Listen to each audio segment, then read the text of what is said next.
罗西亚甲乌克兰的战事到当时还未收煞。即马乌克兰所传出空军伫咧训练的时阵，伫半途中烧农的事件，造成3个飞行官死亡，其中一个阁是真出名的战斗员，才29岁。乌克兰总统泽伦斯基讲，国家失去优秀的人才，伊是感觉真痛心。怪兽伫事故现场开学破碎的训练飞行机窗下互坑做火。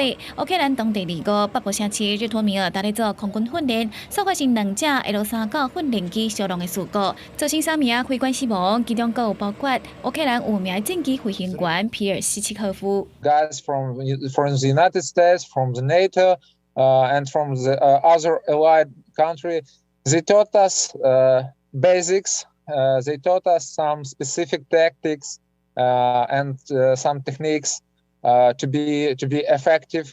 国防国家的飞行员皮尔斯契科夫过去捌伫俄乌战争开拍的时阵，伫俄军强烈攻击、首都指挥时阵，开战机伫空中甲俄军颠倒，平安降落就开始出名。为了保卫国家，伊嘛积极去各国，说服西方国家提供乌克兰 F-16战机。暂时欧美国家已经答应，伊说也未等到战机送到位就过身。今年29岁，对此乌克兰总统泽伦斯基嘛表示痛心。Державі дуже мої співчуття рідним та близьким, усім, хто знав хлопців. Триває розслідування того, що сталося. Деталі говорити зарано, звичайно, будуть з'ясовані всі обставини.